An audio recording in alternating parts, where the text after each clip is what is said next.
These men are all Freemasons. And these are Freemasons. And so are these. He is a Mason, and so is he. They come from all walks of life, from all businesses and professions. They come from a wide variety of backgrounds and places. But they have one thing in common. They have discovered a fraternity, the Free and Accepted Masons, and they are all brothers.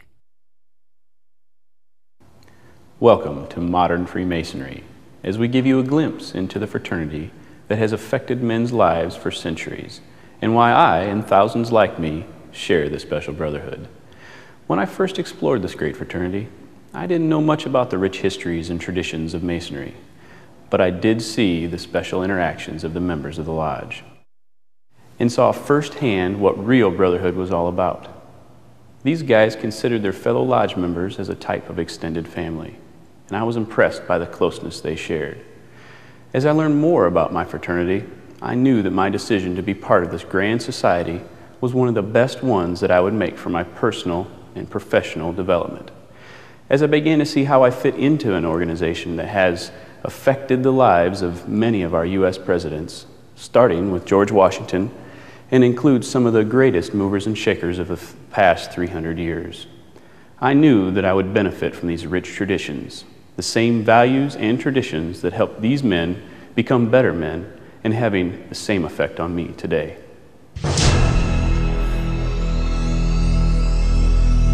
The mythical beginnings of the fraternity date back to the building of the Temple of King Solomon in Jerusalem around 1000 BC. But the accepted origins of modern Freemasonry can be traced to the stonemason guilds that formed during the Middle Ages.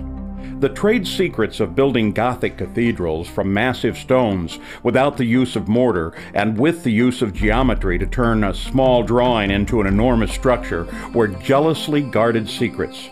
Secrets not even divulged to the priests of the churches who employed them. The guilds were developed to train masons in these skills, to enforce a standard of workmanship, and to hold their members to those high standards, as well as protect those valuable secrets. As the Gothic style of architecture lost its popularity and the common people became better educated across Europe, the Masonic guilds lost their reason for existence.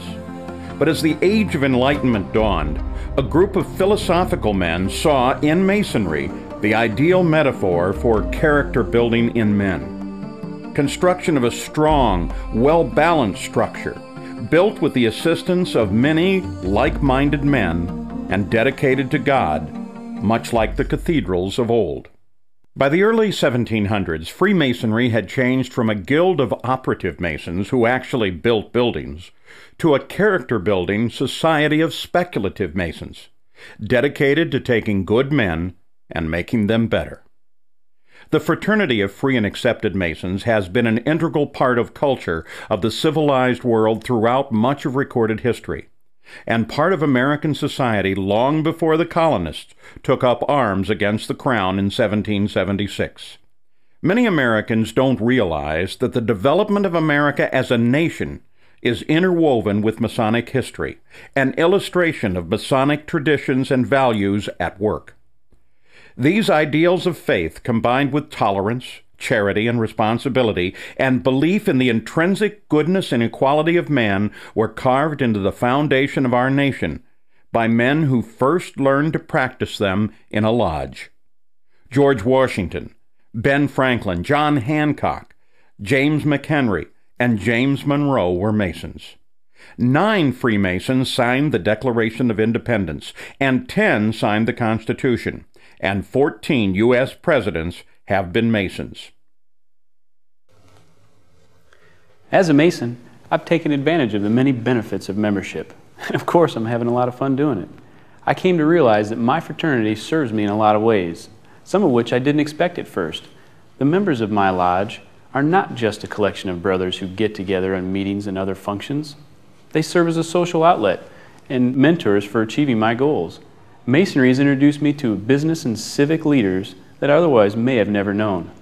These personal connections represent just a slice of the fraternity's benefits.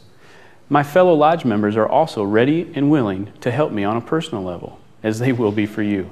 The fraternity's great mix of ages and backgrounds lends itself to a personal support system, an experienced group of men who help me with challenges they've faced before. And most importantly, my brothers have become lifelong friends in the fraternity experience of a lifetime. Freemasons hold true to a set of timeless values, which makes the fraternity as impacting and relevant today as it has been for centuries. These enduring tenets have helped to guide men's lives, taking good men and helping them become better men by holding true to brotherly love, relief, and truth. These Masonic values are not just empty words on paper. No, to Masons they represent a daily guide for living. These values we hold up to help us to gain a deeper appreciation of becoming better family men, better professionals, and better citizens. The Masonic fraternity also develops leadership abilities among its members. Masons can utilize and hone their abilities by serving as lodge officers, mentors, and committee leaders. But Masonry also provides many other opportunities for further involvement, all of it fun and all rewarding. But what do Masons do? Masons meet in a lodge. Its members are taught its precepts by a series of ritual dramas which follow ancient forms and use stonemasons' customs and tools as allegorical guides. These are called degrees, and you've probably heard of them before. In a Masonic lodge, a man must complete 3 degrees to become a full member. Like the old medieval guilds, he is initiated as an entered apprentice, passed to the degree of fellowcraft, and finally raised to the degree of a master mason.